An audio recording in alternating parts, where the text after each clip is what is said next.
Good morning from New York. Hello, everyone. Hello, good morning, good evening, depending on where you are in the world. Welcome to TLP Sports Club. You're watching TLP Live. I am the host. I go by the name of Harry B, and the B means billion. The title should not have surprised you. You shouldn't be surprised at all. There is no quarterback competition. The Cleveland Browns flat out lied to us. We're going to talk about all of that. Right before we talk about all of that, guys, please do me a favor and smash that subscribe button. Make sure to give me the thumbs up. And don't forget to hit that bell notification so that you can get the videos as soon as I upload it to YouTube. All right, family, I got to go ahead and get into this video real quick. So that's all the business I got. You know what time it is. Let's work. So welcome back. Thank you. That's right. Let's get to work. We got a lot of work to do. I'm only going to be here until 12 o'clock, so we got to get to business right away. This here business that we want to handle this business with as much venom and as much vigor as we can, but we got some information to give you. I don't know if some will be surprised. I, for sure, am not really that surprised, all right, for this information.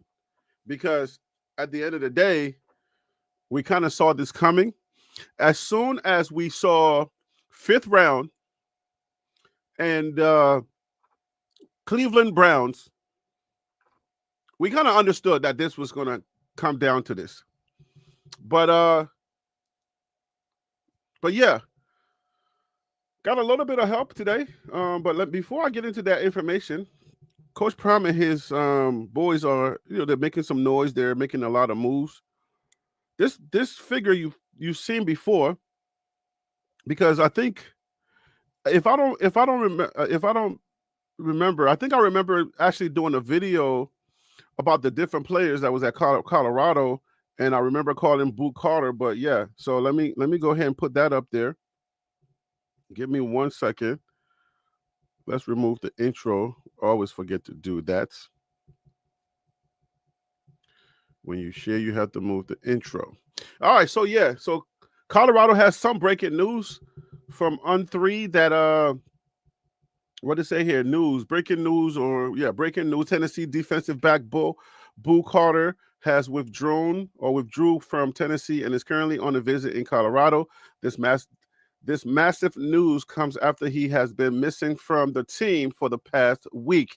Boo Carter's Colorado dash has Tennessee fans rattled. You don't want to go into the comments because they start trolling on 3. They definitely start to troll on 3. But this is not a new player for Colorado per se, because Colorado, Boo Carter was a prospect. I remember the name for sure. He was definitely a prospect, and he was supposed to be with Colorado, but I believe he left. Oh, is this? Oh, I'm sorry. You said this is not on 3. I saw. Oh, this is not on 3. So you know what I'm saying? I didn't take my own advice. Always vet the source. Thank you, Mr. Hamilton. Thank you, Hamilton. That's a guy, yeah. Thank you, bringing Hamilton. Forget this news. This is not news. This is onion. Sorry. Black quarterbacks are discriminated against. Sorry, let's forget. That's not breaking news. Let's leave that alone. Okay, so we ain't got no breaking news there. Thank you so much for letting me know. Oh my gosh, I didn't vet the story. I just saw the letters, and that got me before. It ain't gonna get me again. All right. Well, let's go ahead and get into the Shedeur information, because at the end of the day, we have information that is leading us to know that the Cleveland Browns, they started off with 2 quarterbacks from the draft. You don't do that.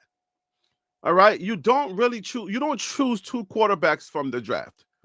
Now, if they chose 2 quarterbacks from the draft, you would think that because they chose 2 quarterbacks, they have intentions of actually giving these 2 quarterbacks an opportunity to actually make this team. There's a question that has to be answered, though. All right. So I want to know, what exactly is the plan for New York? I mean, I read New York. What is the plan? New York lied. Everybody lied. What is the plan for Shedeur? I just want to understand what exactly the plan is for Shedeur. Now, I got a little bit of help from one of the creators that's in the Colorado space. I mean, not Colorado, but Cleveland space. And let me just share a little bit of what he's talking about. All right, this right here is Garrett Bush. A lot of y'all probably already know Garrett Bush. He's a creator in the Cleveland Browns space, and he goes to he's very familiar with their system. He's one of the guys that I researched or that came on my timeline once I started doing research for the Cleveland Browns. So, Boo Carter to Colorado rumors are true. A couple other legit sources said Colorado is the front runner. Then why is No 3 sharing that? Then why is that information on No 3? Because Boo Carter, Boo Carter was linked to Colorado before, and he decided not to. He either decided not to come, or he got in the transfer portal. Something transpired, but for one, I'm kind of sick of tired of hearing that name. Bro, make up your mind. If you want to be at Colorado, be at Colorado. If you don't want to be there, don't stop playing around. Okay, I ain't got no time for no games. All right. Anyway, let's play Garrett Bush, the barbershop. I don't know if he's an insider, but he definitely goes to the practices and he knows a lot about the Browns and he knows what goes down. And if you are a Browns specialist, if you are a Browns content consumer, you definitely should know this name. And I'm just getting to know him, and hopefully, you know what I'm saying, well, maybe one day we'll do a show together, or maybe we'll get in contact and start sharing information. K's, the Spencer Germans, if I miss your name, everybody was out there, and we was out at practice.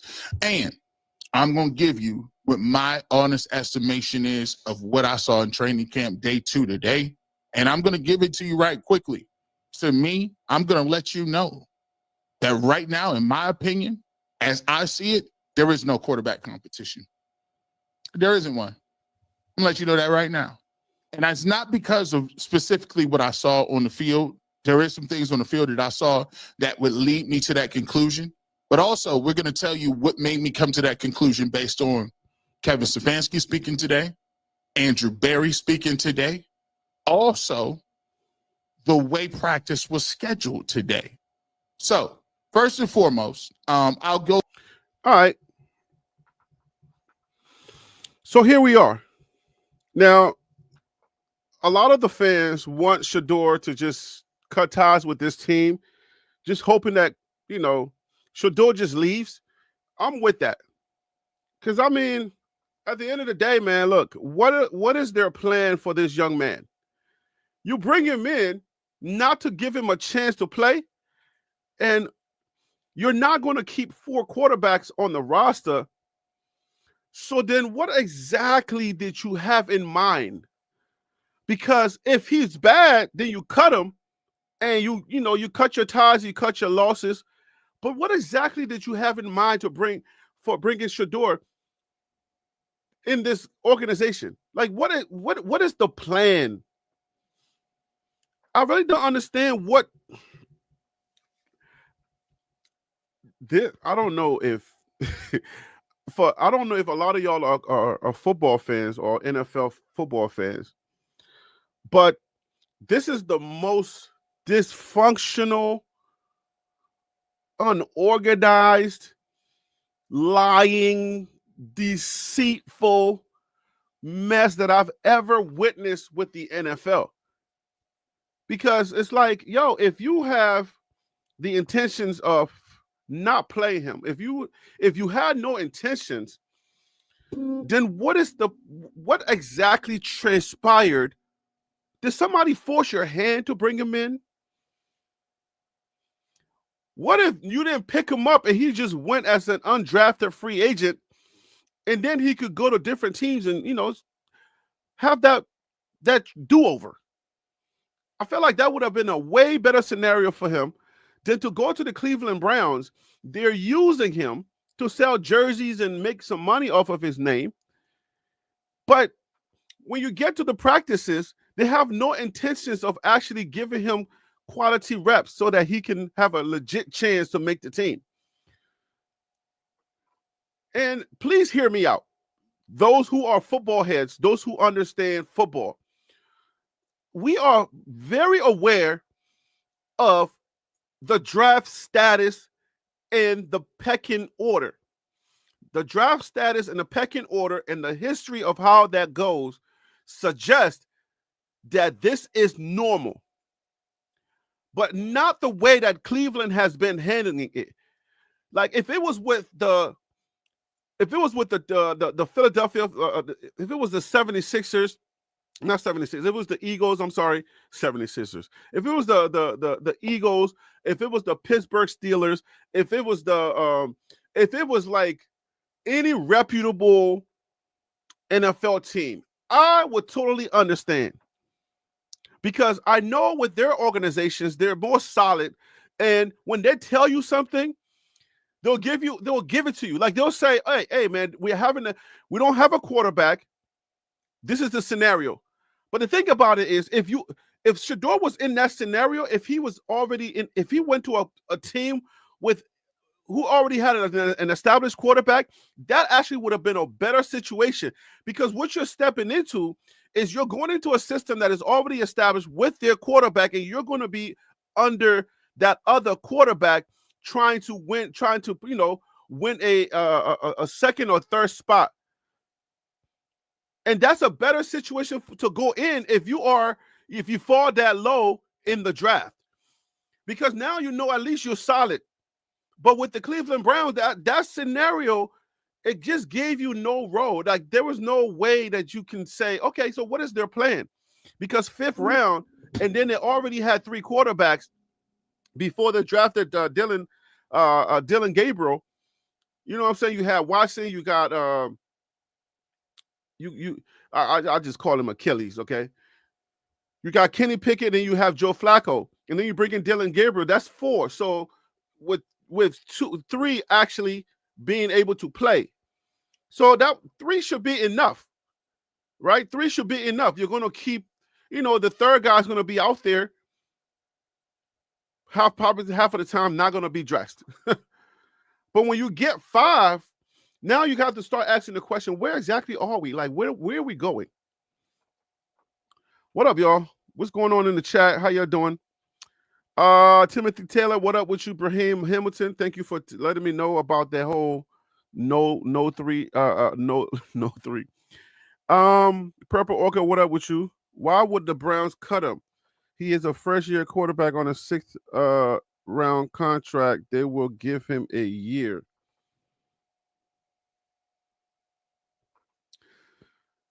The Browns will cut him because they got to cut somebody. You can't keep that many quarterbacks on your roster. Somebody ain't going to get dressed. 53-man roster, you're not keeping 4 quarterbacks, especially one that you're not planning on playing, and you're not giving them an opportunity to win a spot or to even see what they can do, because you're not putting them in a situation to win. Usually, if you're interested in a quarterback or a player, what you do is you put them in a situation right away to see what you have so that you can play them down the road. But I feel like they're not interested in seeing what they have in Shedeur. They're just kind of like saying, okay, well, we had to. It's almost like they're in a situation where they had to do it. They did it, and now they're just treating it as such. Because if you don't have no interest in them, then you're like, okay, fine, we'll bring him in. But if it was the owners the owners call, like, all right, we'll bring him in, but you tell your entire staff we'll just treat it just like the way it's supposed to be treated, and the press is going to talk about it accordingly, and we don't have to do no more than that. So that's not strange. What we're watching and witnessing for the fifth rounder is not strange. It's exactly how it's supposed to go. This is exactly how they're supposed to treat that fifth rounder. And I totally understand it. I have no gripes about it, right?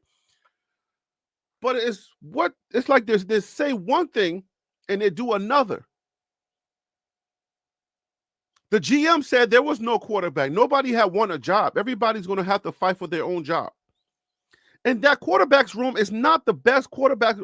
It's not the best room. If you look at the room is made up of guys that have already had a chance to play and they did not really fare out, right?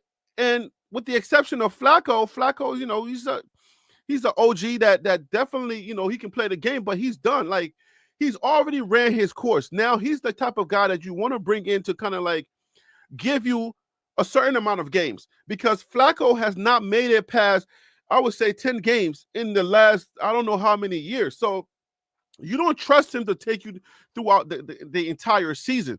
You're going to bring him in, either start off with him, or you're going to bring him in to either finish your season, depending on where you are. If the previous quarterback was not doing well and you're in a situation where you can still make the playoffs or at least make a small run for your next season, Flacco is that guy. That's how it goes. So Flacco is not necessarily your future. You're not investing in Flacco as your future. So who are you investing in your future when you have the other two quarterbacks left? Who is it? I'm leaving Shedeur out of this scenario for just 1 second. Who do you have left? You have Pickett and you have Dillon Gabriel. So now Pickett is already an NFL veteran. He has some, you know what I'm saying? He has mileage. So is he the future? No. Pickett, you already know what you have in Pickett. So he's not necessarily your future, but he could somehow become dependent on how he plays. But if you look at the totality of everything I'm talking about, it's Dillon Gabriel. That's their future. Dillon Gabriel is their future. But something tells me that they're not really confident in Dillon Gabriel being their future. So all roads are leading to this whole idea of practice squad Shedeur, string him along, and damage him. That's what it seems like, because it seems like they are heading to the next draft. All of this is all about the next draft. Because if Shedeur was a future hopeful, the way that you would simulate him, acclimate him, will be a little different. But right now, you're just like, you're saying, oh no, all the quarterbacks, they have a good shot. Nobody's got a job. Everybody got to win a job. But yet he's the only one. Shedeur is the only one in that group that you're not giving him an opportunity to win the job. It doesn't matter what he does, how great he throws. It doesn't matter how accurate he is. None of that matters. The only thing that matters is what they are planning to do and what they have already planned to do. That is the strange thing here. But if you ask them, they keep touting this line of, oh no, everybody gets a chance. Everybody gets a chance. So I'm wondering, like, what chance are we supposed to hold on to for us loyal fans out here? What chance are they actually talking about that we are supposed to hold on to? Man, the frustration is real. The frustration is real. Timothy Taylor said no NFL team keeps 4 quarterbacks. That's a fact. You don't keep 4 quarterbacks. You don't. You don't have the roster space to keep 4 quarterbacks. You want that quarterbacks? Come on. The quarterback position is a protector position. It's not common for you to run through 3 quarterbacks. That's a protector position. The quarterback and the NFL protects the quarterback as well. If you hit the quarterback, even close to the wrong way, you're getting a flag. So every team they play and they train just in a way so that you are not getting penalties that's going to hurt you. So that means when you're going to have to stop in midair if you're flying and the quarterback is still in motion. The second that quarterback releases that ball, you're going to have to stop your body in midair. Can't stop myself. I'm already airborne. You're going to have to stop yourself in midair just so you don't hit that quarterback. The quarterback is a protected position. So it's rare that you're going to run through 3 quarterbacks. Does it happen? Yes. Does it happen often? No. Is it a common thing? No. Most teams do not go through 3 quarterbacks for you to warrant having a 4th quarterback. And if that's the case, then you would just call Joe Flacco, somebody who's been on their couch watching NFL. That's what teams usually do. If they have to, first of all, if you're getting to your 4th quarterback, you're probably not in the playoff position. And you're just trying to hire somebody that you can bring in to just finish your game, finish the season. All right, it's rare that somebody's going to need a 4th string quarterback to come in to take them to the playoff. I said it's rare. I ain't saying it never happened before. I'm just saying it is very rare. So yeah, you're not keeping 4 quarterbacks on your roster. You want to be able to get somebody, you know what I'm saying? You want to reserve every spot to make sure that you are ready for your depth in every position. If you need linebackers, if you need offensive linemen, you want to make sure you have enough for every single position, not to keep a 4th string quarterback because his name is Sanders. It's not happening.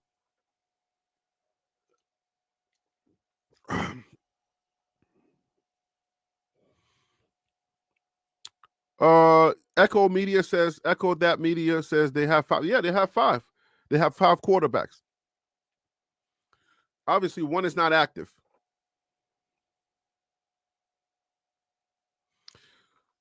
So yeah, so we get to this point where I'm like, what is? How do you figure out? Let me see. Let me just let y'all know that you can call into the show, guys. Join TLPlive@gmail.com is the email that you hit me that on that email. I send you the link. You come on here live and we talk. Because, man, I'm at the point where the frustration is just like, I'm about to give up. Because I should not, like, I got so much going on in my life, man, like that. I should not be caring this much about, I shouldn't be caring this much. I just shouldn't. I got too much going on. I don't care about this stuff that much. Come on, man. This is taking too much of my lifetime. Like, bruh, I don't want to care this much. It's a freaking quarterback competition, bro. Just put them out there and see who's who. Unless, like, okay, what my guy, what's the name? Garrett Bush said, or he referred to himself, G. Bush said, that it's not always who's the best player, right? When he said that, I was like, oh, you know what? He has a point. It's not always about the best player. There's usually a lot more going on than just the best player. Excuse me. Then it's just who's the best player. So I'm now at the point where I'm like, okay, I understand. For Cleveland, it's not about the best player, because most teams, that's what it is about. It's about the best player. But here it's Shedeur is here. Did Coach Prime make a phone call? Join TLPlive@gmail.com. And if you are feeling generous, I know it's payday somewhere for someone. My Cash App is right there. $ TLP Sports Club, $ TLP Sports Club. Come on here, let's talk about this situation, because now at least we're resolute. Now at least we're fine, where we can settle our minds. If you are a Bible toting, machete toting fan, now you can at least relax and know that there is no snot-nosed chance that Shedeur is going to be the starter for the Cleveland Browns. Like, it's not going to happen through osmosis, through nothing, juju, Like the juju people, they already gave up. The praying people, you always supposed to pray without ceasing, so they're going to pray until judgment day. So we know that we're not going to say, oh, they stop praying, but it ain't happening. All right. That mustard seed that you're supposed to have, you can take that mustard seed and just go make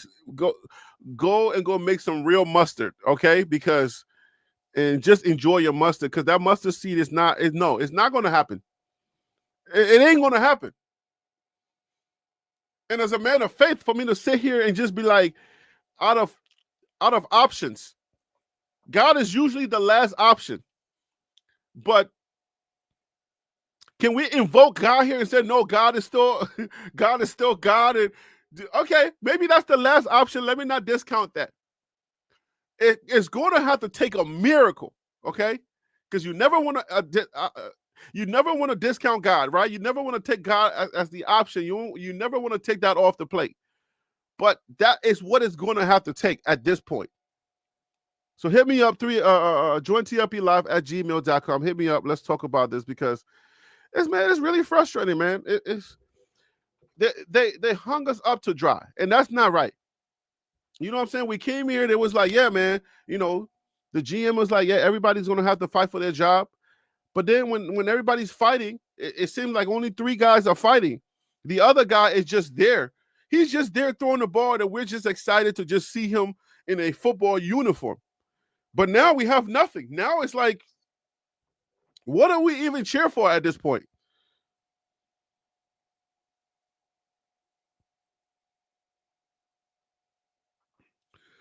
All right, so we got another, what's the name? Let's see if I can cue it up here. What did you say the time was? Let's go to 6:18. We'll start it a little bit earlier from there. All right, so let's start it at 6:15. All right, I got another, what's the name to play for you? Like I said, I got to be up out of here by 12 o'clock. So if you're going to call in now. Let's have this show so I can get up out of here at 12 o'clock. Oh, man, the frustration is bad. After the game says, God does not care who starts for the Cleveland Browns. No. That's not how it works. It's not about God caring who starts for the Cleveland Browns. That's not how this works. God he's omnipotent. God is he's all knowing. He can multitask like nobody's business. So yes, God can care for Dylan Gabriel. God can care for Shedeur. God can care for Kenny Pickett. God can care for Joe Flacco, because somebody's mama, somebody's grandmama, somebody's praying for their child to start. Kenny Pickett could be a Christian, or he could be praying too. Somebody could be praying for him to maybe revitalize his career. So God can care for that. So whoever it falls on, yes, God can go in that direction. Just like people are praying for Shedeur. So yes, God can definitely care for that person, and he can bless that person to start their career with the Cleveland Browns. So no, God does care. But if everybody's praying, then who gets it? So somebody's going to get blessed. Who is it going to be? Obviously, if you're a Shedeur fan, you're hoping that it's Shedeur, but Kenny Pickett could definitely go in there and really revitalize his career. He could be like, I forgot who it was. I don't know if I want to use Geno Smith because he went through a lot. Yeah, I guess we can. Or okay, let's just use the Jets quarterback, the New York quarterbacks, because they're always, kind of like you can always use them, right? Sam Darnold was one of those. Played poorly, went somewhere else, found a way, and now he has a nice contract. Geno Smith the same way. He was just not doing well, even though he had a decent college career, and so did Sam Darnold. When they came out of college and then went to those NFL teams, they didn't do well their first starts. But then they found a way. They found a new organization that believed in them, that spoke life into them, and now they're actually, they're actually doing well. So, hey. All right. After the game says, LOL, it's sports, not church. I don't know if you are well informed because they said those who know. So let me tell you, the church is the building, right? That we know, but the church is within you. So the way that it works is God sends his message, you consume that message, and then you go out there. So not church, because God affects every life, every way in life. Just so I'm just taking the time to answer that because I know that some people don't really know, which is not bad. You know what I'm saying? I ain't saying you got to be this year-long Christian. I'm just saying if you don't know that God operates outside of the church, right? God blesses people in different arenas. Doesn't have to be, oh, he has to bless you in the church. He has to make you a pastor. No, you can pray if you are a singer to get a record deal, if you're a rapper to get a record deal, if you are an airplane pilot, you know what I'm saying, to get a certain amount of accolades. So God is operating. God, he has his church, but he operates outside of his church. So in case you didn't know, God don't just operate inside of the church. He blesses his people who are actually in different areas of the world. And football just happened to be one of those areas. I mean, I thought that was basic, but hey, I got to be respectful to everybody. Not everybody's on the same level. Peter Investor, what up with you? Hope all is well. Y'all man is back. Y'all man, you came back for more?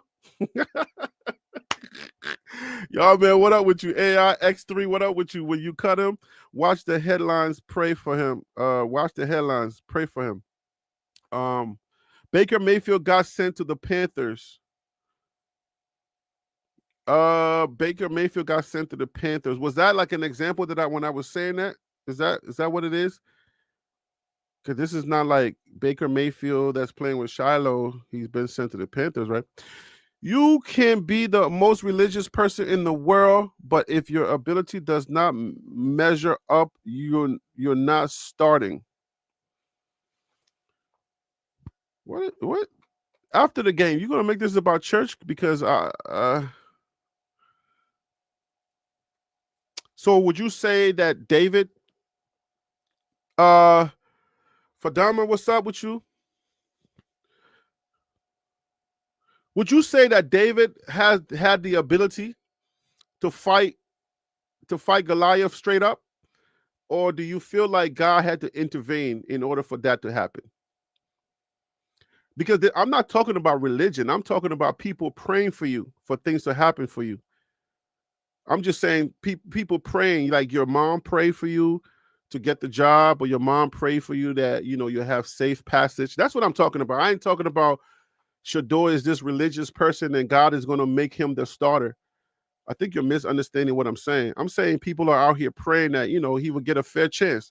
That's all he needs. We're not praying for Shedeur to start. We're praying for Shedeur to get a fair chance, a fair start. That's all it is. If you're just praying for Shedeur, like you pray for him to get drafted, now he's drafted. You pray for him to get a fair shot. That's all. We know he can play the game of football. We're not trying to say God make him the starter. That's maybe you get people twisted. Maybe you're not. Maybe you're not like aware.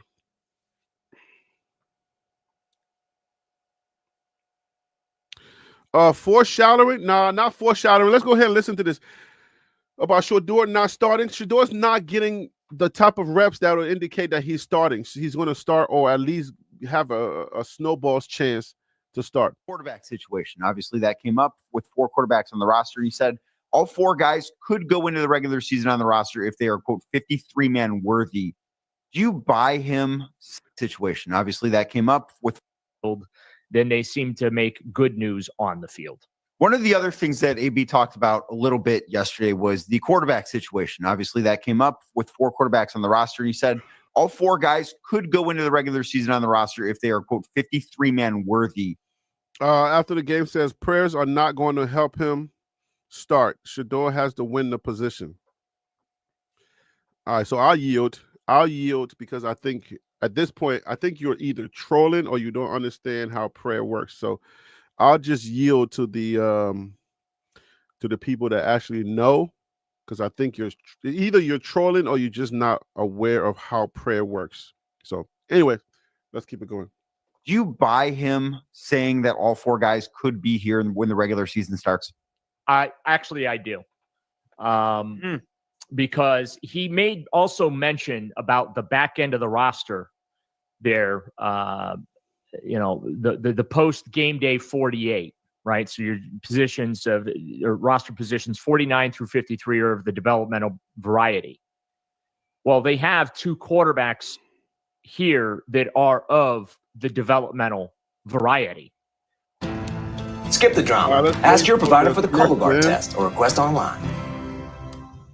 This is the premium Garmin Duffel 45-liter by Half Day. It's a transforming 2-in-1 travel duffel bag for long. And they have 2 guys that they feel can go out there and. Peter Investor. So Kenny the starter, then Dylan, and third Joe, Shedeur fourth. They're keeping 4 quarterbacks is going to be a stretch. I don't know how. I don't know, Peter. I'm just sorry. I don't know, man. Play in Kenny Pickett and Joe Flacco, and just look at how they are repping these guys, which basically nothing has changed from the spring. Kenny Pickett got first true 11 on 11 reps. That's offense versus defense, not just offensive players pretending to be the defense. But the first true 11 on 11 reps on Wednesday went to Pickett. Yesterday, they went to Flacco. Then the red zone drill, it was Pickett first up, followed by Dylan Gabriel and Shedeur Sanders, and then no Flacco. And by the way, Shedeur Sanders did not get any of the 11 on 11 reps in that first true period yesterday either. So for the folks that want to sit here and twist themselves into a pretzel and talk themselves into Shedeur Sanders winning this quarterback competition, I'm here to tell you it's not happening. There is a 0.0 chance right now, the way these reps are being handed out, that he's going to win that job. Because you can't give a 5th-round pick the starting job if you're not giving him consistent reps on the field. And I understand there's only so many reps to go around. That's the point that I'm been trying to make. It's not that we're trying to say Shedeur is the starter, give him the starting job. We're just saying give him the reps. You know what I'm saying? You can see this guy, like his face, he's doing this thing, like the frustration with the Browns will make you do this, like this thing right here, because we are so frustrated. Because how can you say we're going to keep 4 guys around, right? And but one of them is not being trained to the point where you can actually use them. Because if you don't give Shedeur reps, then you have zero plan of trying to you have zero plans of implementing him for game day. Because now we're in game day preparations. So if you're not preparing him for game day, then that means that there's no chance that even if somebody gets hurt, that he goes in. Because he would not be prepared unless you're just going to throw him out there and get him hurt. That wouldn't make any sense. Because how do you can't throw somebody in there.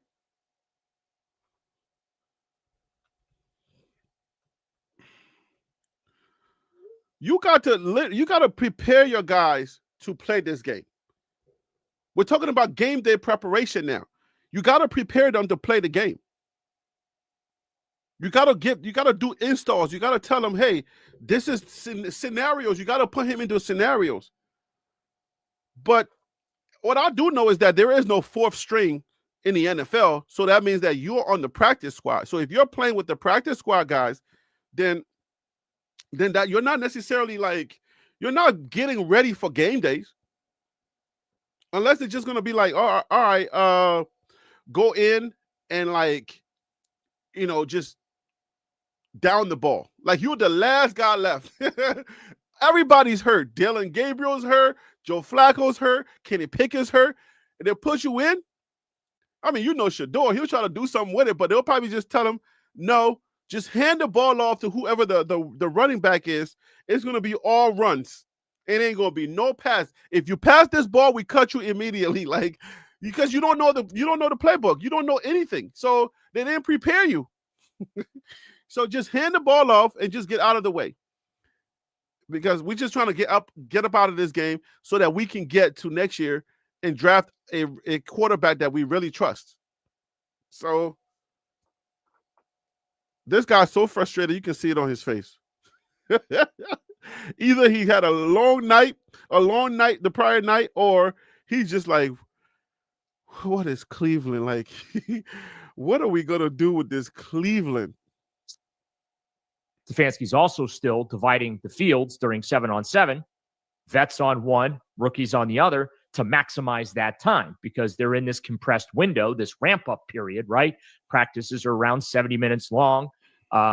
First padded practice will be on Monday. And to me, that's where the rubber starts meeting the road, is starting Monday when they put the pads on.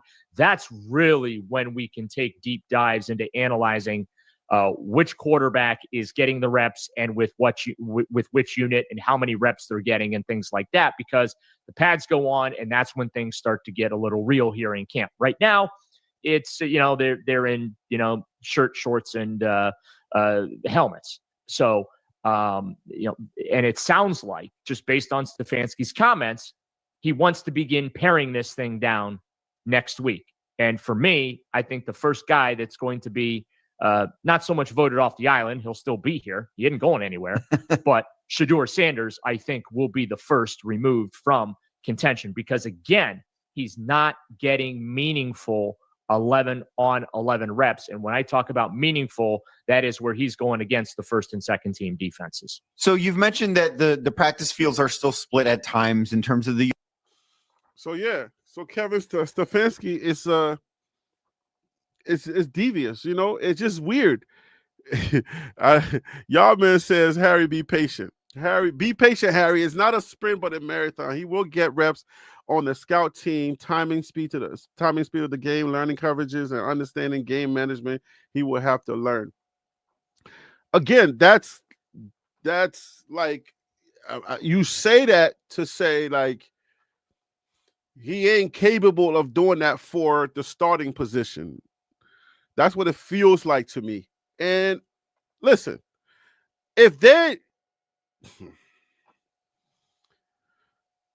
I don't know what to say, because it'll be nice to be judging football. It'll be nice to be judging something that has a meaningful, like, way of doing something, right? Because if you told us that, if you keep telling us you're going to keep 4 quarterbacks, if you keep telling us that there's going to be a competition, then what I'm looking for is, there to be, for Shedeur to just get fair reps. And why do they have him there? For what? Is there something else going on that we don't know about? Did they take him into a room and play him, practice him, ask him about the playbook, and he's just not getting it? Is there something going on? Because what we know about Shedeur Sanders, is that he's a good quarterback. So how would you have a good quarterback and you just don't give him an opportunity to really play this game that you want to play? You literally have what we think is your franchise quarterback there, but you're not giving him reps. What are you seeing that we're not seeing? It seems like there's something that we're missing, but something tells me there isn't. There is no midnight practice. There is no special behind the scenes practice. There's nothing like that going on. So then now I'm just confused, because I'm like, okay, so then do they hate him?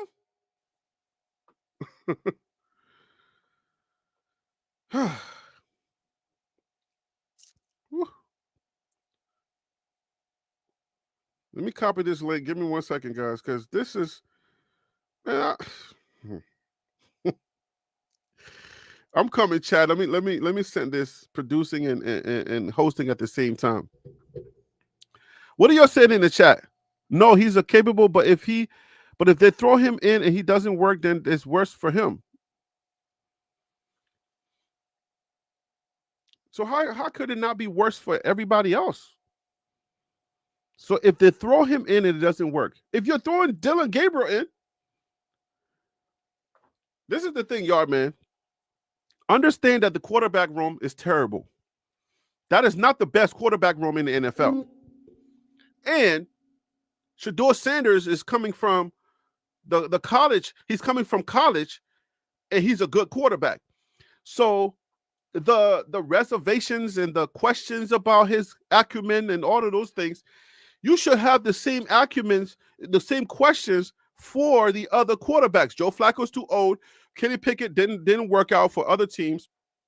And Dillon Gabriel is not that much smarter than Shedeur Sanders. He's not that much better than Shedeur Sanders. So every reservation and every single question that you have about Shedeur, if it's not working out, you should have about Dillon Gabriel, because you are giving him the 11 on 11 reps.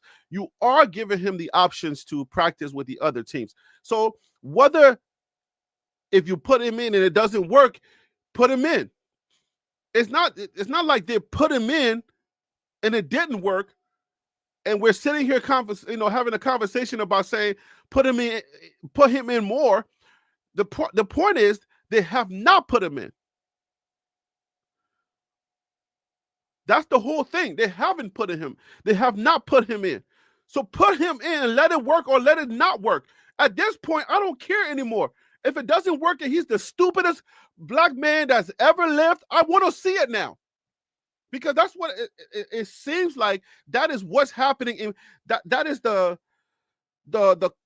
chasm that's in people. That's the craziness that's in people's heads. People are just saying, well, he may not be. He da da da da. I'm like, okay, fine. We at this point now where it's like, okay, cut the crap. Put him in. If he's stupid and he doesn't know football, he will be exposed. Expose him already. Like, put him in and just expose him already.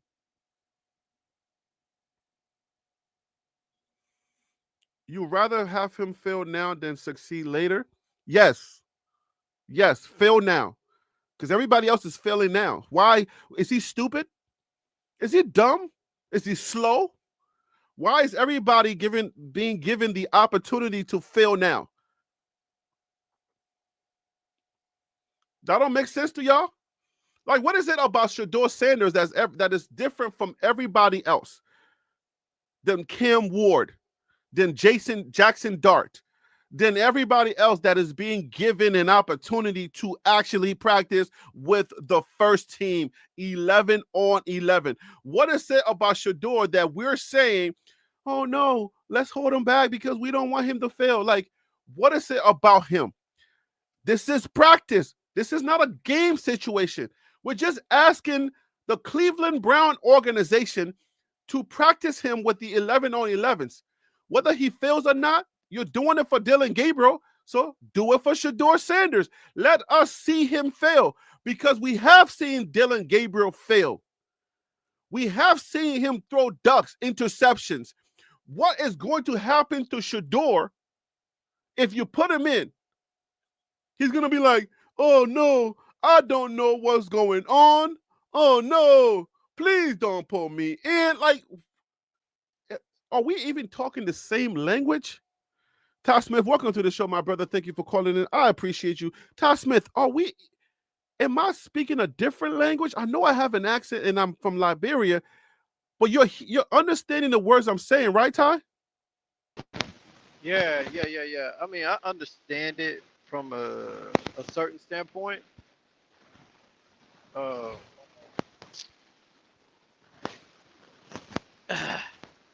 Okay, they bought in Joe Flacco.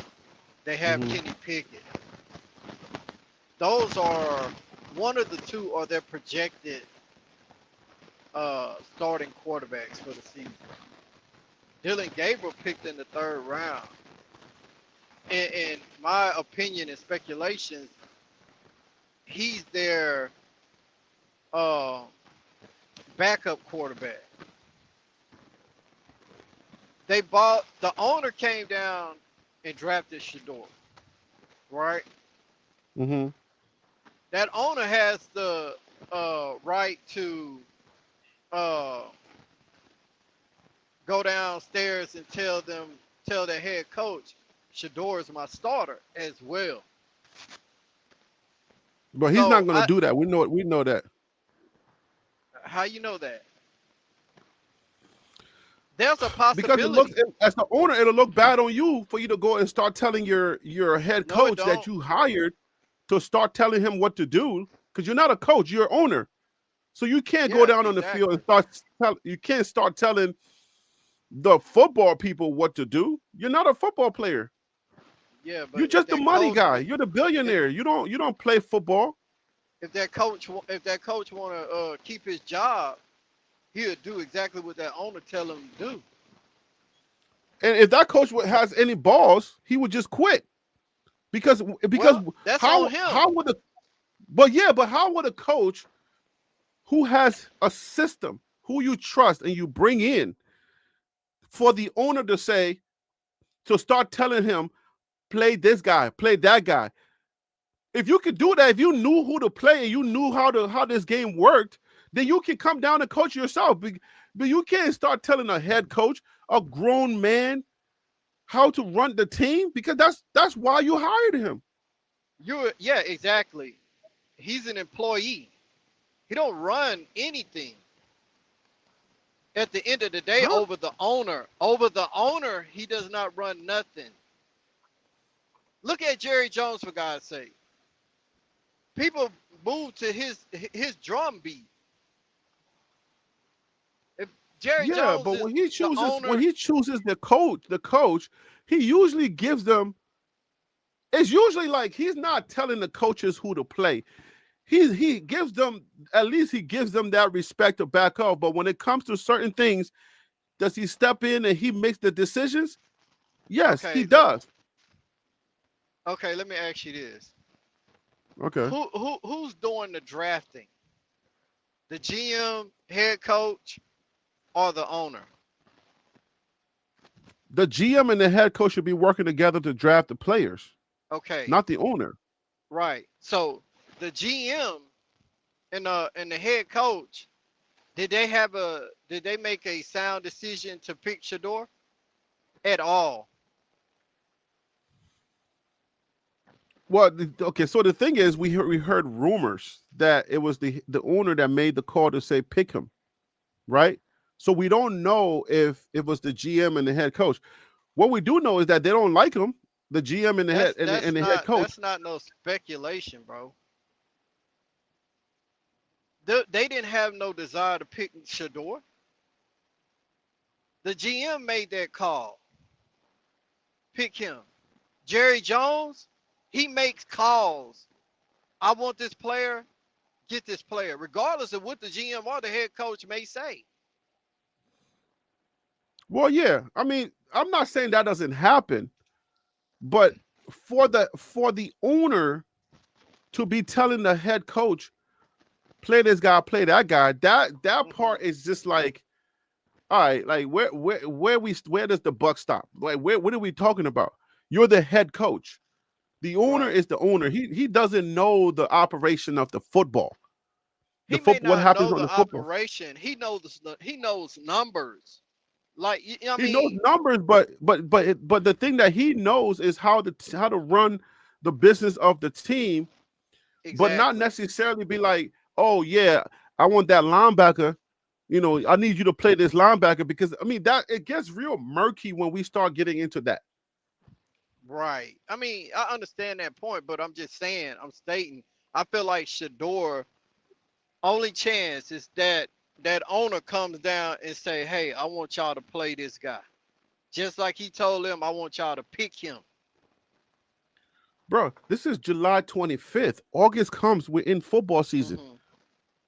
You feel me? Okay. Like it's time. They're putting in installs. Every day there's a new play. You know what I'm saying? Like you got to start.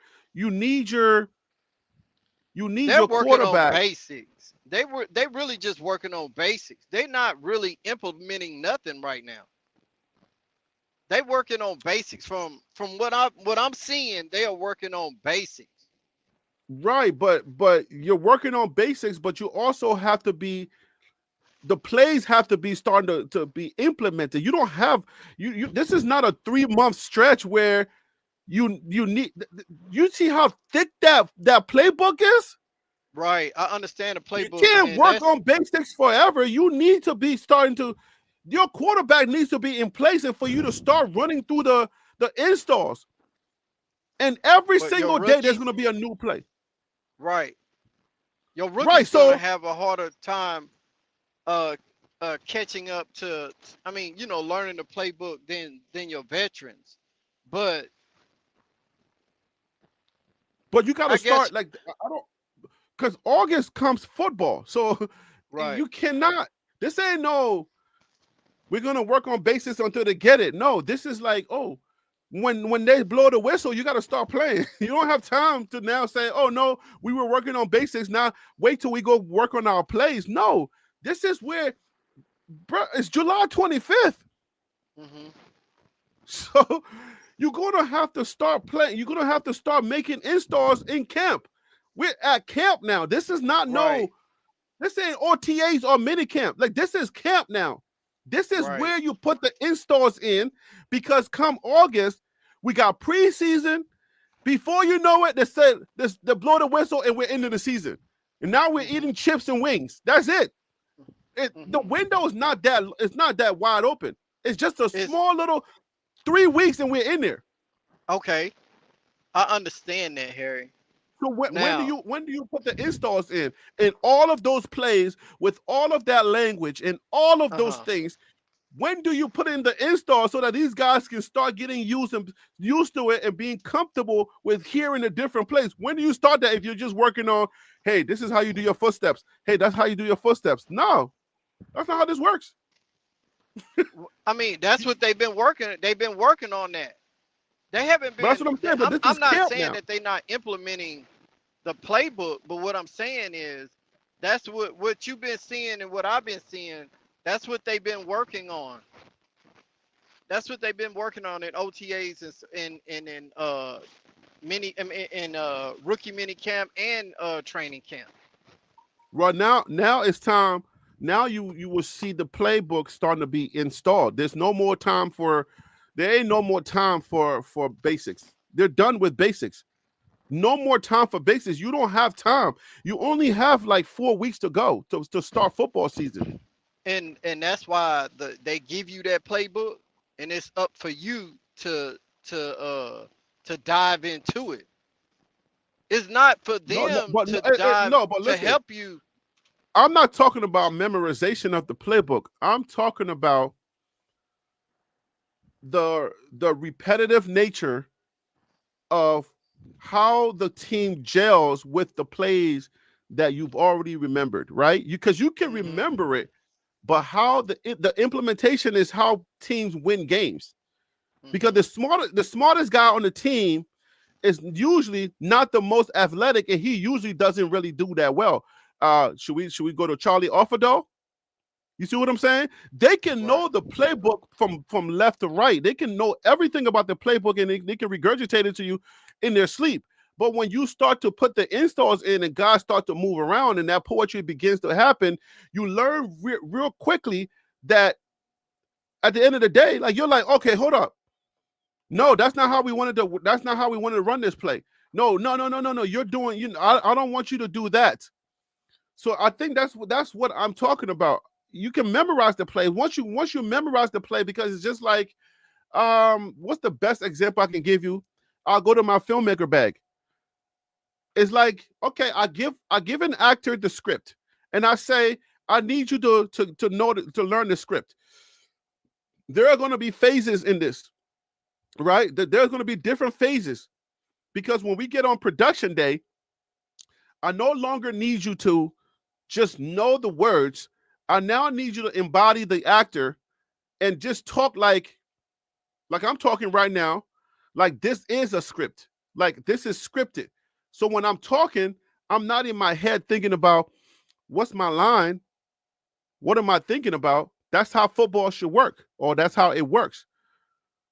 Because there's one phase where you memorize the playbook, where you know all of the plays. or at least a big percentage of it, and you can learn more as you go on, or at least the nuances of it.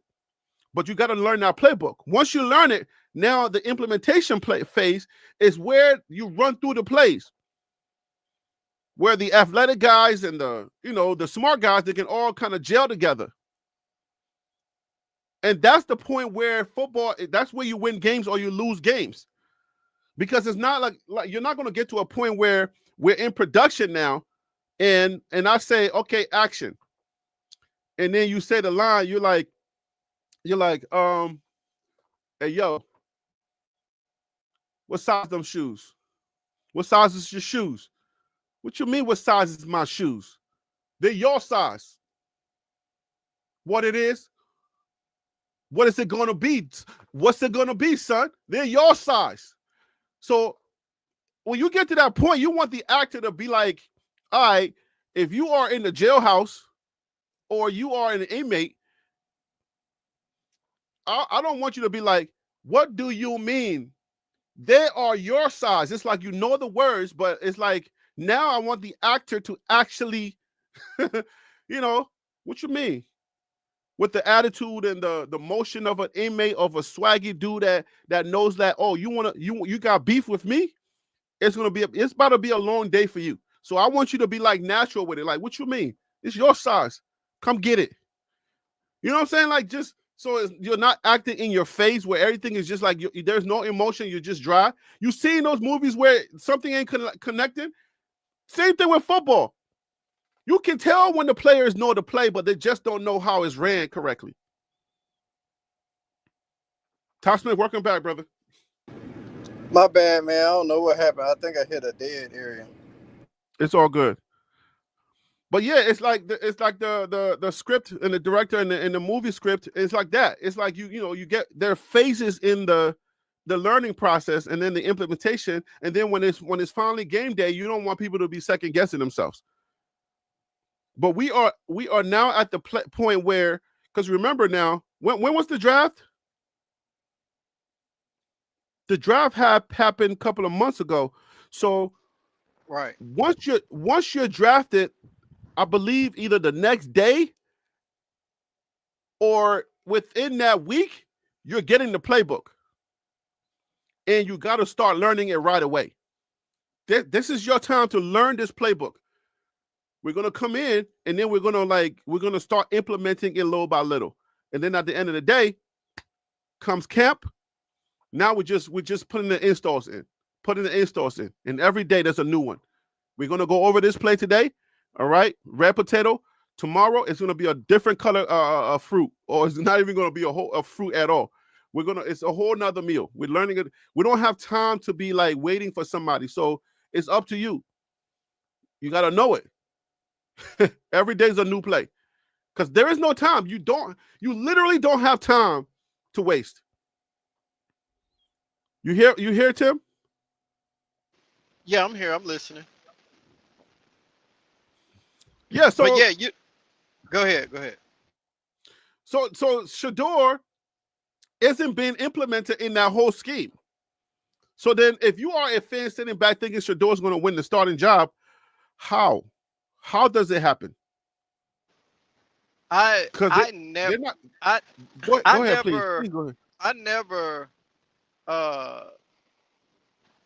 thought that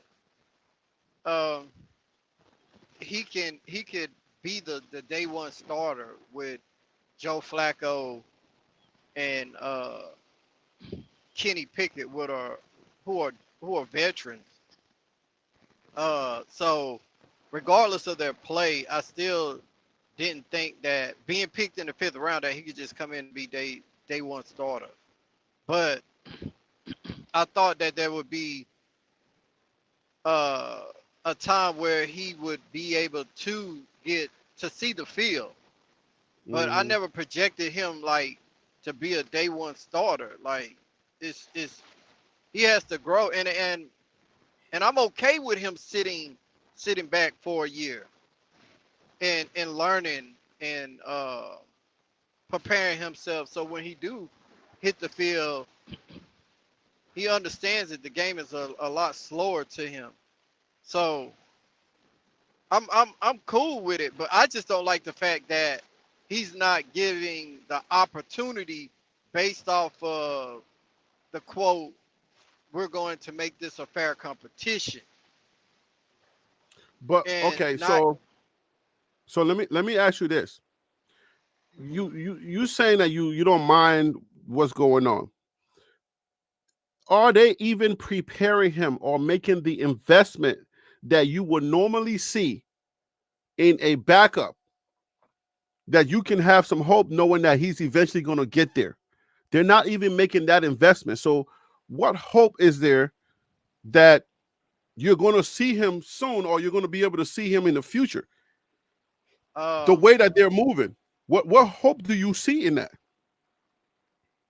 this is what I see, and I have one pushback to what you just stated, and backup. He's not the backup because he got picked in the 5th round. Dylan Gabriel would be your backup because he got picked in the 3rd round. That's my point. So that is my point. The caliber of player that Shedeur is, he's not a 5th round draft pick. He's clearly a 1st round draft pick. So that's where my hope come in.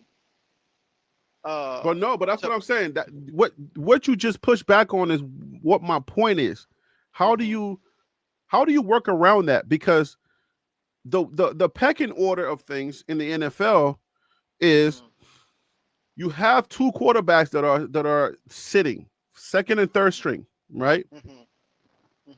But if you're the 4th string, then what gives you the confidence that he's being prepared to be able to play? Because he's not being prepared like the 2nd and 3rd string to play, because that's what is usually gives us, like, you go to your favorite home team. Cleveland is not our home team, so we're just here. But you go to your home team, and usually my home team, they know at least they're dysfunctional and they don't win much, but at least I know that they do regular football stuff. I can tune in every now and then in preseason. Oh, okay, we got Jackson, we got Scatterboo, we got Jackson, and we know that we brought in 2 veterans on a 1-year contract, but at least we know that process is going to be normal. But Shedeur is not in a normal situation. He's the 4th string. The organizations don't keep a 4th string. So what is it that's going to give you the confidence for you to say, well, let him just sit and then eventually he'll play? What does eventually look like if you put it in numbers, seasons? What does eventually look like when they got 3 guys ahead of him? Well, I with 3 guys ahead of him. And then not being given the opportunity to compete with them. He's not competing with them. The opportunity? Yeah, they're not giving him the opportunity to compete with them. He's not getting 11 on 11 reps. He's not getting the same opportunity as the other backups. Well, we just so they don't have. They're not investing in him. I mean, we're 2 days into camp, so I can't necessarily just say that he's not giving the opportunity yet. But did you hear these guys? They said that this week or next week he has to dwindle this down now, because now next week is when you start, like, you have to have your starter and your 2nd string, because those are the guys that now has to just start running your team. So there's no more wishy-washy anything anymore. Right. So if he make that, the window is I don't think the window is. I don't think the window is closing for Shedeur as fast as you making it seem. Okay, so help if me he to makes understand. if he makes that, I like to look at it. Let me see. I don't like to look at the trailer to make my prediction if the movie's gonna be good or not. Oh, but let me tell you one thing. This is not the trailer. This is actually the first 45 minutes of the movie. Yeah, but No, the let me movie's not 2 hours let me long. not say 45 minutes of the movie. This is the first 30 minutes of the movie. At Yeah, this but point, it's they've already developed the main characters. right. You have to have developed your main characters in the first half of the movie, because we cannot go into the next 30 minutes not knowing who the main characters are, the villain is. We cannot. You have to develop them in the first few seconds of the movie. Like nowadays, they don't even have time to develop characters, so they just tell you he's a soldier and he's badass. That's it. You feel me? Okay, and then from there, obviously that's a Vin Diesel movie, right? So Right. it's like, you know what I'm saying? So okay, he's a soldier, or he's a former soldier, and he's gonna be a babysitter, right? But we learn within the first 30 seconds of the frames, the first 30 seconds of the movie, that he's a former soldier, but he was a leader, but now he's a babysitter. That's the character. Okay, now let's go babysit. So we are in the first 30 minutes of this movie, and yet we know the other characters, but there's one more character that they're not showing us, that they don't want to develop. So we are now left to our own devices to try to figure out, what are they doing with this character? What are we supposed to do with this character? He's just here. Right. They don't want to develop him. So you, as a football head, you're sitting down and you're saying, okay, well, I don't mind him sitting down, but you usually the quarterbacks that are not starting, they're getting well developed. They're developing them for the future. Do you see that for Shedeur at Cleveland? I feel like he's getting developed, no different than everybody else. I mean, no different than Dylan Gabriel. The only difference is Gabriel is running with we've seen glimpses of him or speculations of him participating with the ones and the twos. That's the only No, difference. They're he both is. He's getting getting reps. He is I getting know, 11. but I'm saying he's only they're getting developed. Both of them are getting developed. We're just seeing one go with the ones and the twos, and we seeing one going with the twos, threes, and maybe fours. Right. That's So that's the difference, that they're still getting developed. One got picked in the 3rd round. One got picked in the 5th round, but the one that got picked in the 5th round could clearly should have went in the 1st round, and we know his talent. So they're getting developed, but like I stated earlier, but isn't it at different pace, right? Because they're not going to keep all of them. So it's like the one that's being left out.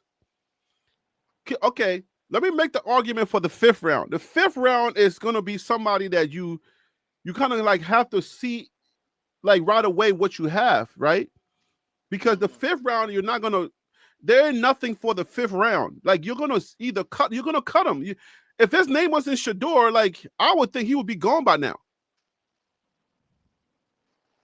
Because he's a 5th rounder. So, yeah, so the 5th rounder, you want to see immediately, like what has he got? Is he worth keeping around at least for a rainy day? Like you want to see what they got, but they're not giving Shedeur that opportunity for them to see what he has. So it's like on our timing. See, it's not. We haven't seen the opportunity yet. I agree with you 100%, but I feel like we are impatient. I am. I can sit here and tell you that I am. I want to see him run with the ones. I want to see what he can do really at the next level with better competition. I'm very impatient with seeing that. But another part of me is like, okay, let me see how this show is going to end.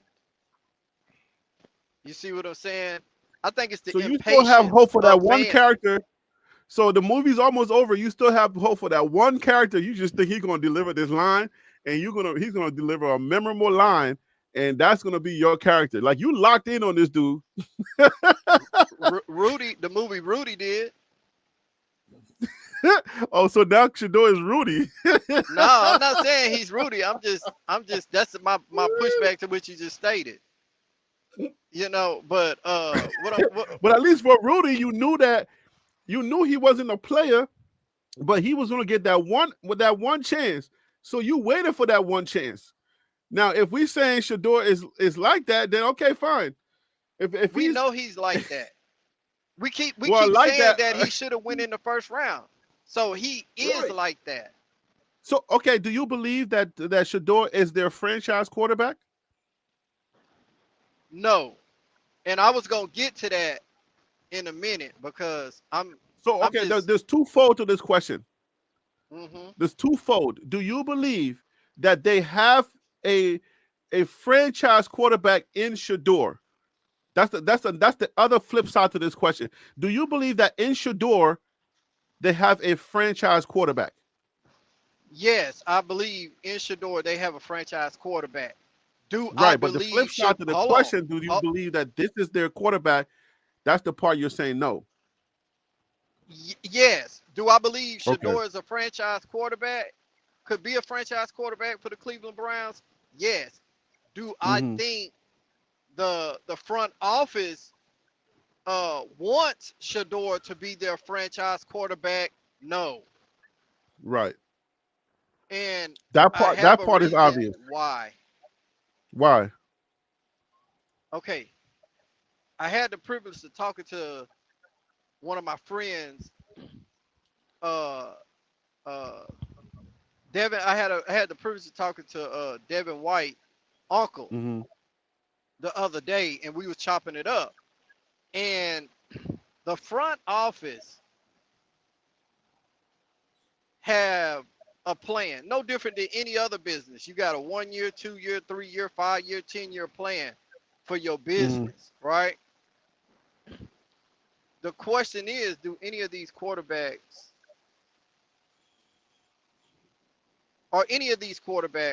in that plan? So the Cleveland Browns got 2 first-round draft picks next year. They clearly stated that they're going after a quarterback in 2026 draft. When they do that? Huh? You said they clearly stated, or their intentions? When they state that? Their intentions. I use the word intentions. Their intentions is to get a quarterback in the first round of 2026. Okay. So I think that their maybe 5-year plan is to we got a quarterback in mind that we think that could turn this franchise around, and we're sold on him in 2026. I'm speculating. So bringing Dylan Gabriel in at pick 3, he could be their backup quarterback, or Shedeur could be their backup quarterback, or Shedeur could be the franchise quarterback. But I think that's gonna come from a higher power than the head coach and GM, because I don't think that they were sold on picking him in the 2025 draft anyway. So it's gonna come from a higher source.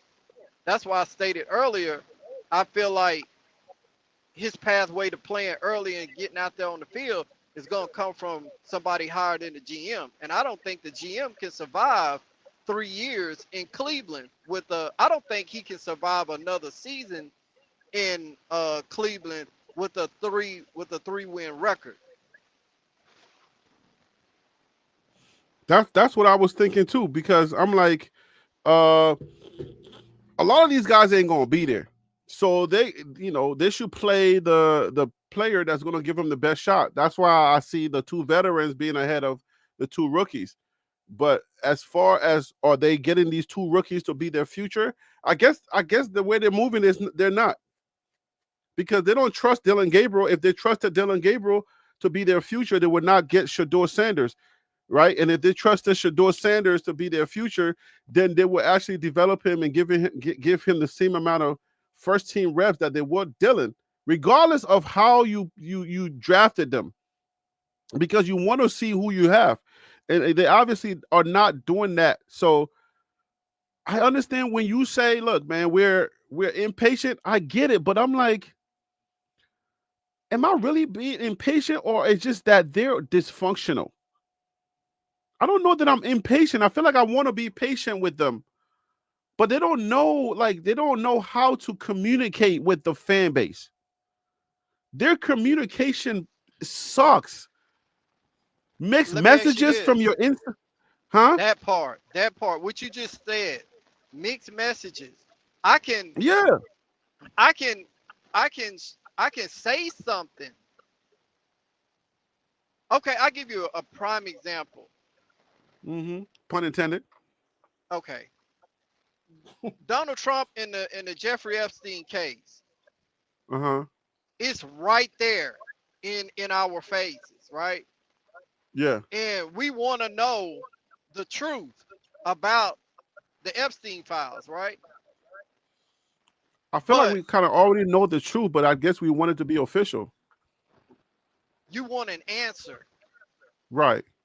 You impatient because you want an answer. But he'll distract you and start talking about something else. He's gonna take your Mm-hmm. focus off of that and try to deter your focus to this. Okay.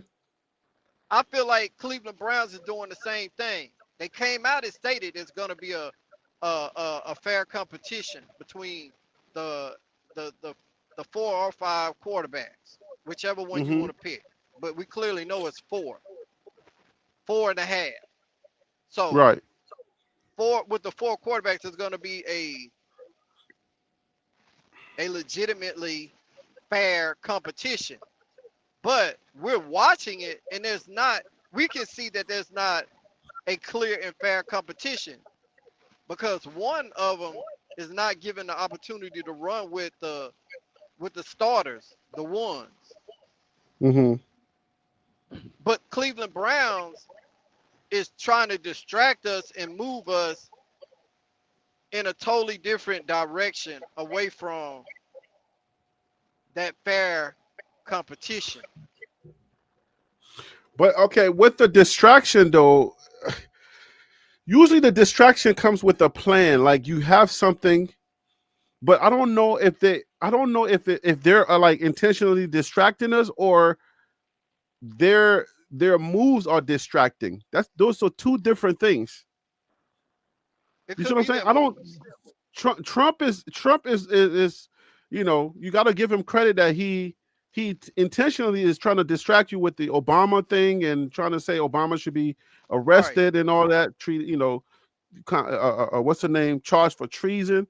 So he's intentionally trying to distract you because he doesn't want people to know about that Epstein file. But the Cleveland Browns, I feel like, because of their natural, lack of leadership and understanding of how to communicate with the fan base, in this situation, I don't know if they've been able to communicate well with their fan base before, but in this situation, they dropped the ball because they're sending mixed messages, and they're not, like, when they have their people that do their beat writing and when they leak information, I feel like Mary Mary Kay. Cabot, the Cabot and the other people that are a part of their inside team, they don't have a cohesive message for the fan base because it's everybody's guessing, and it's like,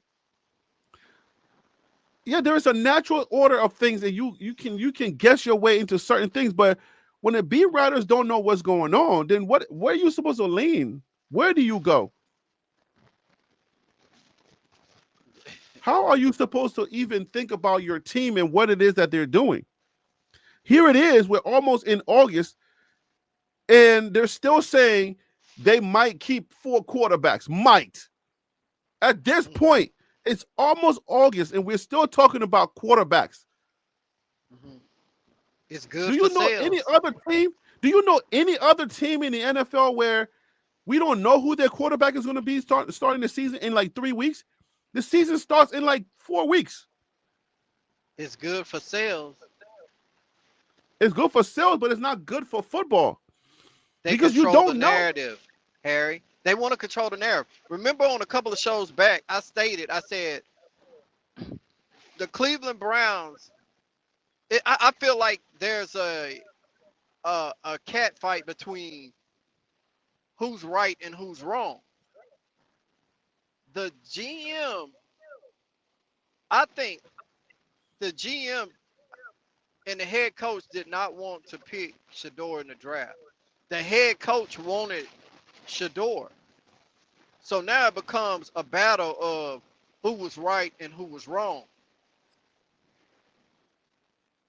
And those pundits that you talking about, Mary Kay and some of the other writers, they're going to put out certain information. But I think it boils down to who was right and who was wrong. Was he a good pick? Was he a bad pick? But they can control the narrative. They can control what goes on the field. Yeah, we'll give him maybe 2 reps since he's been here with the 2s, or maybe 3, but he hasn't been with the 1s. Oh, he's going with the 4s, but the 4s ain't nothing but practice squad players. They're never gonna hit this 53-man roster. So that's mediocre talent. The real talent is over here with the 1s and maybe some of the 2s. But he's not given the opportunity. Why isn't he given the opportunity?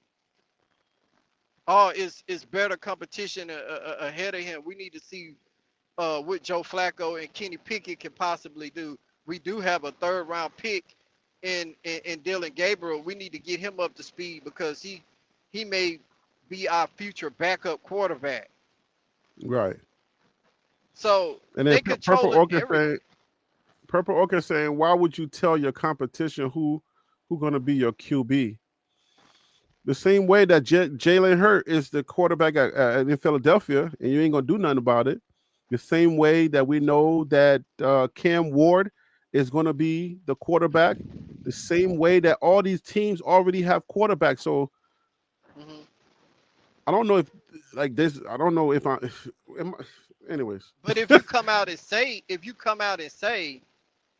we don't have a day, we clearly know Dak Prescott gonna be the quarterback of the Dallas Cowboys. We know Hurts is gonna be the quarterback with the Philadelphia Eagles. We know that information. But when you come out and say we don't have a day 1 starter, and we're gonna find out who's the best quarterback to lead this team, now you just created a monster within itself.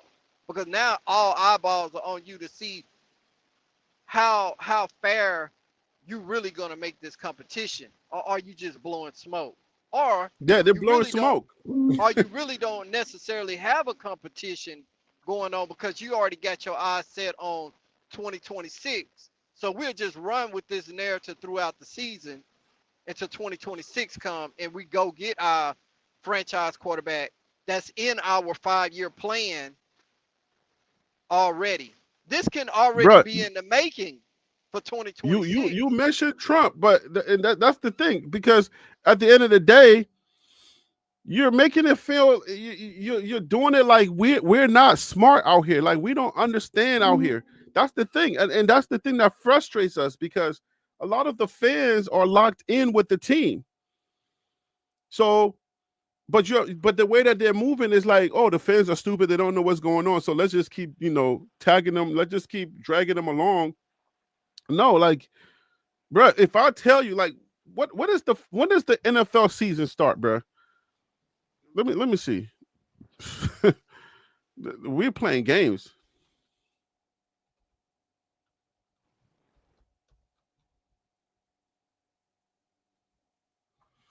'25 NFL season, September 4th, bro. September 4th and some change. Bro, that's what I'm saying. September 4th. You know what that means? And this is the 25th day of July. You want me to tell you what it means to me? What does that mean? It means to me that y'all have clearly certified and stamped y'all name at number 1 as the worst organization in the National Football League. Y'all clearly do not know what y'all are doing. And if I'm an owner, I'm firing everybody.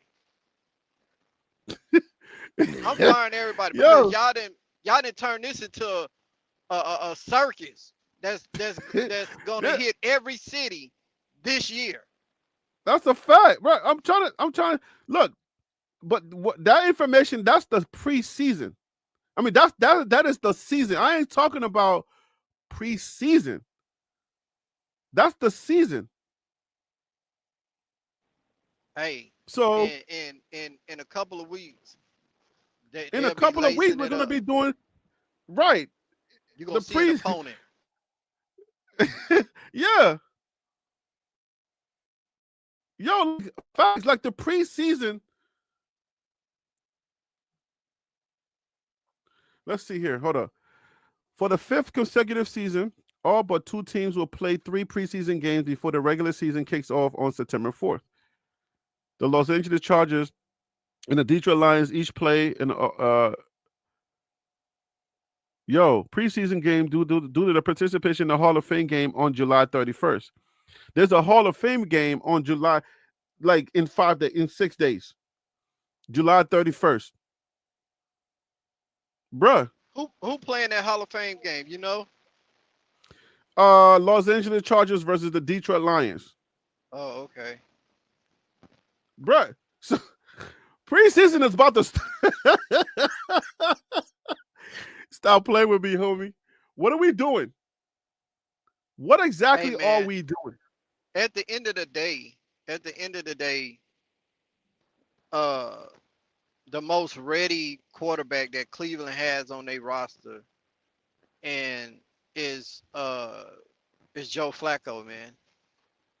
It point blank period. In my opinion, Joe Flacco, which I stated like in the you mean like skill wise. You're not talking about like the playbook, because I'm talking playbook, skill wise, and everything. Because a season prior he was there. And he took him not to the only playoffs. that, his years of NFL experience over the rest. Oh no, I'm not talking about that. I'm talking about the fact that, you know, the game plan and stuff like that. I mean, that's what I'm talking about. Yes, sir. So look, so the Hall of Fame game, July 31st on the screen, and then preseason. So that kicks off the preseason. That's week number 1, preseason, the Hall of Fame game. That is July 31st, bro. That's in 6 days.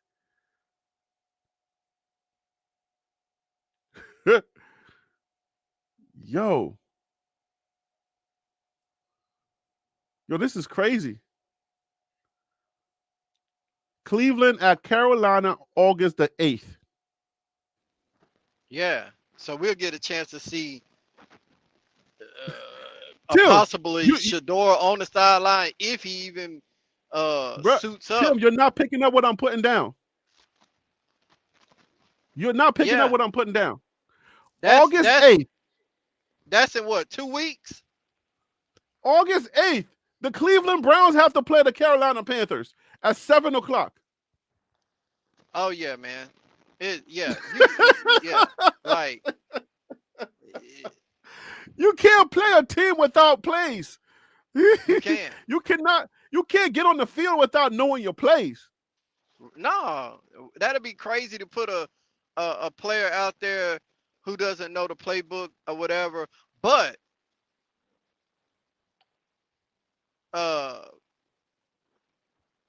what's his name? Jay Bush went to camp, man, and said they give them the play and they execute it. He said he didn't see no difference from neither one of the quarterbacks as far as lack of knowledge on what they're about to run and what they're trying to implement.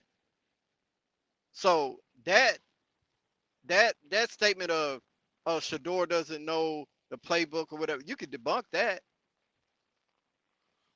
I mean, but that's going to live in people's heads until something happens. Mary Kay had. But not me. But no, a lot of people in the chat. You know what I'm saying? There's a few people that just tend to think Shedeur is just a weak dude that doesn't know anything, so they got to take their time. Don't give him no reps because it's going to expose him and blah, yada, yada, yada.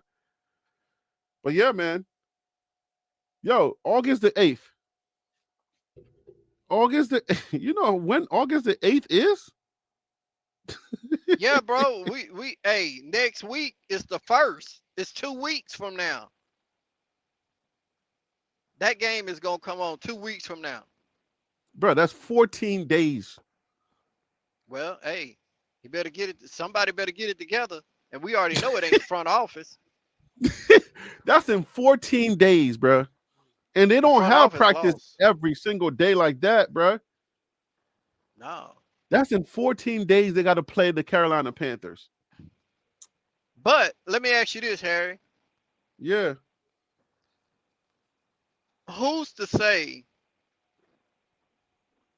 that Shedeur isn't working with some of the ones in their spare time? All of that is fine. You can do whatever you want to do in your spare time, but that's good. That's a good thing to have because now you talk about time and rhythm. Well, I ain't talking about what he does on his own. I'm saying how the team, what the team has in mind for his, future.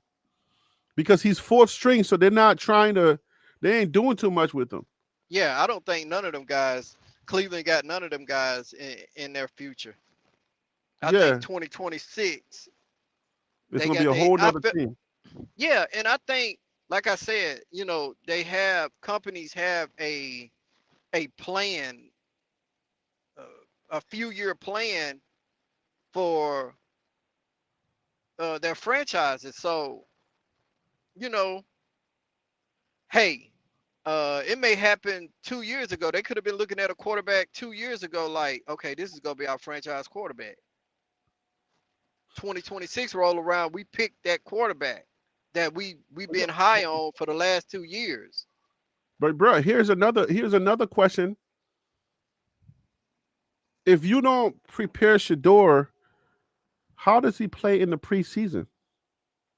Does that mean that we're about to watch preseason without Shedeur? No, I mean it could. You know what? I ain't gonna say no. It could be a possibility. It could be a possibility. But if you see Shedeur out there, now all that, he don't know the playbook and all that other extra crap that people have been putting out there, you can debunk it. Yeah, but what if he goes out there and light it up? If you make a mistake and push Shedeur, go ahead. He had a good. If he goes out there and light it up, it's who he go out there with. No, it doesn't matter. For us, for the fan base and for the media, it doesn't matter who he goes out there with. If let's just say he just goes out there with anyone and lights it up. I'm just saying from the strictly the point of lighting it up. He goes out there and the world get to see that he's obviously the quarterback that they need to keep. Then what happens? Well, you can't sell me that, Harry. I mean, what you mean? You got the. I don't. It matters to me as an individual, as somebody who been watching football for years, and played the game. No, it matters to me who he's going, the competition that he's going up against. If it's a third string out there, a third string defense from the opposing team, and he's lighting it up, that doesn't show me nothing. You mean he goes out there and they're putting him in late in the game when the game is already out of contention? Is that what you mean? No, I'm talking about, if he go out there, like say for instance, he starts the third quarter, right? He comes out there. We already know some starters are not going to play preseason. Right. Some of the ones are not going to play. Well, preseason is usually they're going to play a lot of rookies, right? You want to play your rookies because they're trying to see who their rookies are. They're trying to see who they have in their rookies. Right. A lot of them franchise tags, they're not going to play. So, you know, your rookies, your twos, a lot of your twos, you're gonna see them play. But if he come in the third quarter, excuse me, and the opposing teams then put a lot of their third string players in, man, come on. That ain't no different than what he been seeing uh in OTAs and camp here with the Cleveland Browns, because they're not giving him the opportunity to run with the ones. We see glimpses of him with the twos. That may be what, 1 or 2 reps, and he's back down there to the other or over to the other field working with the 3s and the 4s. So to me, that's not showing me nothing, man. I need to see him with the 1s and 2s, or maybe starting. Yeah, but at the end of the day, man, Shedeur goes out there, lights it up, then it's going to be very hard for you to convince the fan base that you're just going to go back to status quo. It's going to be very hard for the fan base to sit back and know that you have a quarterback there, because your first and second guys are going, let's say, I'm just painting this picture. I'm painting it bad for other guys, but just to make a point for Shedeur, your first and second guys that go out there, they don't do as well on the with the first teams. But you put Shedeur in garbage situation, and then he goes out there, lights it up, and show the world or show the fan base that, oh, he's actually legit. Are they still looking at it the same way, or is it going to be tough for them to sell to the fan base that we're not even going to try nothing else? It's not going to be hard to sell.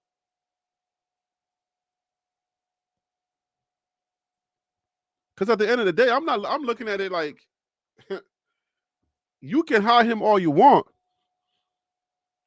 and you can keep the first team away from him all you want. But if you mess around and show him, and he shows us that he's legit, and no matter what team or what installment he's going against, if he's able to show us that he's legit and he lights it up, then the fan base is going to call foul. They're going to be like, those other guys was terrible. Shedeur came in and he did all right. You know what? You got a point, Harry, because there are also 31 other teams out there that'll be watching. So he can be auditioning for another team as well. That's what most people are. Yeah, no, that's what most people are doing. So if you put him, I know he's on a contract and he signed the contract already. So if wherever they stick him, that's where he's going to be at. They're going to bury him. It's just like, having a record deal with Bad Boy. Yeah, somebody can buy out that cheap contract. They're gonna put you on the shelf. They can shelf you. They can do whatever they want to do with you. So if they want to put him on the practice squad, he's on the practice squad, and you can't claim him. You can't go in there and claim him. You can't. You know what I'm saying? Like, all right, man. I don't know. Yeah, Cleveland got a steal. They did do that. I don't know if they're treating him like a steal or not. I feel like they went in the 5th round, and they're saying that they didn't get a steal. They know exactly what they got. I think that's how they're treating it. So if Shedeur goes in there and light it up, I think there's going to be a team that comes knocking, because they already knew who he was coming out of college. So if he goes out there and he does well, unless they tell their players any ball he throws, drop it. I'm telling you, I'm not putting that past them. Sabotage. They're gonna sabotage. I'm trying to tell you, like, if they, unless they just, I'm telling you, it's in my head, and I'm like, I'm not gonna let that down. These guys are trying to make their team, right? Some of the guys that are gonna be in that game, they need to catch the ball, or at least they need to play well in order for them to get opportunities, if not with the Cleveland Browns, with other teams. So can you imagine they go out there and they tell a player, if Shedeur throws you the ball, just drop it, and maybe they cut a deal, a side deal. If you drop it, I'm gonna give you extra reps so that you can try to make the team. I don't know what they're gonna do, but I just feel like they're gonna be like, if he throws you the ball, make him look bad some way, somehow. Harry, question for you and Ty Smith. If Shedeur plays and is not successful, are you guys going to move the needle and blame the organization? What does that mean? What kind of Who is question is that that? coming from? I think that was Yard Man. Oh, come on, Yard. What do you mean if Shedeur plays and is not successful, are you guys going to move the needle and blame the organization? How do you blame the organization for a player playing poorly? Oh, you mean like we say you put him in there too early? What is that? That don't even make sense. To me, it's like, huh? How If will we Shedeur goes out there and stinks it up, uh-huh. And I mean, we're gonna evaluate everything. We're gonna Right. evaluate their line. We're gonna evaluate the route running. We're gonna evaluate. Was the ball? Did the ball get there and the receiver Yeah. just dropped it? You know what I'm saying? We're gonna evaluate everything. But if everything is tight and Shedeur is sitting back holding the ball for a long time in the line, blocking getting for sacked. 5 seconds, and he just getting Right. sacks, doing stuff like he did, dropping back 13 yards like he did sometimes in college. Yeah, I'm gonna call that out. I can't blame that on the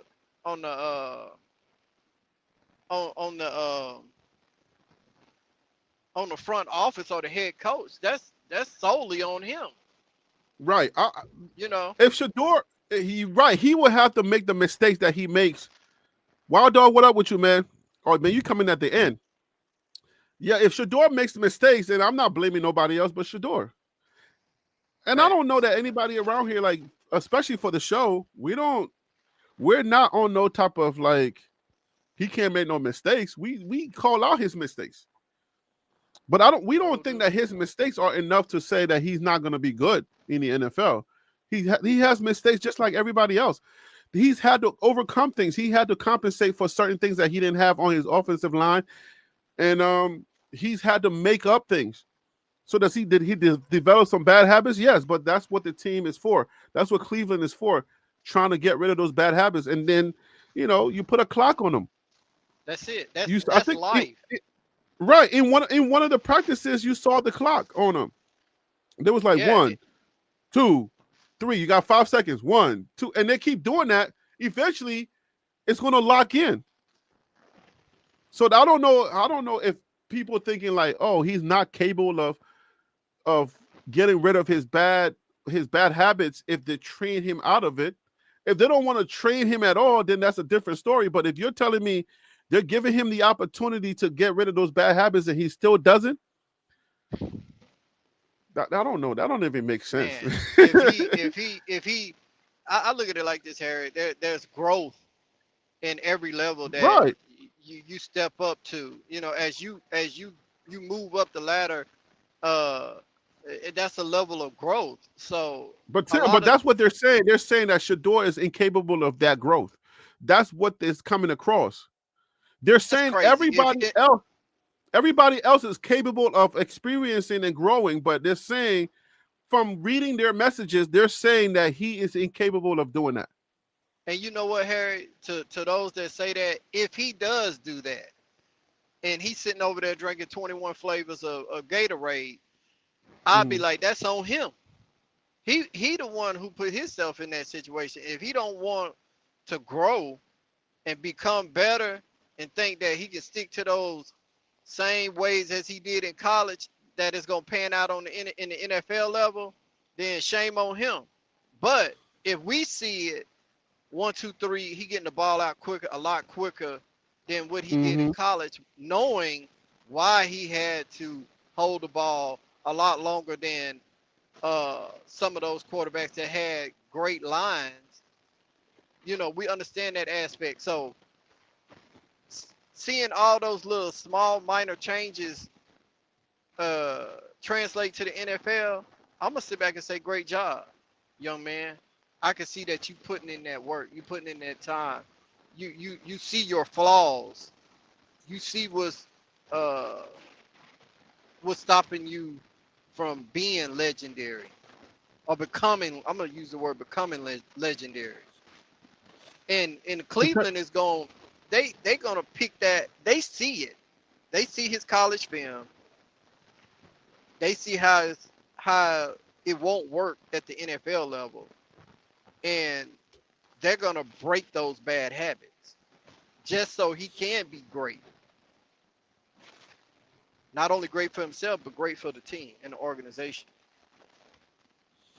I don't know. I don't know if Cleveland has a plan for Shedeur. I feel like slow walking them, and like if they're slow walking them, then I'm like, okay, you either know something that we don't know. You're the organization and you know something. But I just hope Shedeur is happy, because I don't know if everything that they're doing is really good for him, or they're just doing it out of spite of him. And maybe he lands somewhere else. Who knows? But if they are truly just slow walking him and they know that he's not ready and they're slow walking him, then you can be happy as a football fan. But at least communicate that in some way. At least let the fan base know. I think coaches have just come out and says, yes, this is our rookie and he's developing. They just said that. They didn't just leave it open and say, oh no, we can still win a job. I think that's what's got a lot of us just kind of like scratching our heads and trying to figure out what is the plan for Shedeur, because it seems like you really like you're up on your third rounder, but we don't know what the fifth rounder is going to be, and he's the fourth string quarterback, so we don't even know if you're going to keep him. All right, man, let's save some for next time. Let's get up out of here. Final thoughts, please, sir. Hey, thank you for having me on once again, Harry, man. Great show, Doc. Great topic. I would just tell everybody, just be patient. Even though that's hard, that's easier said than done. But I would just be patient and see how the organization really treats him at the end of the day, to draw on a broader picture of what it really is, and really what it really was from the beginning. But great show, Harry. Appreciate it, man. Thanks for coming on. I do appreciate you. Yeah, so my final thoughts is that I feel like if the Cleveland Browns organization could just communicate better with the fan base, it would make some of us just have a better, mind frame about what they're doing. But because they're not communicating effectively with the fan base, it's making it tough for us to really lock in with this team, because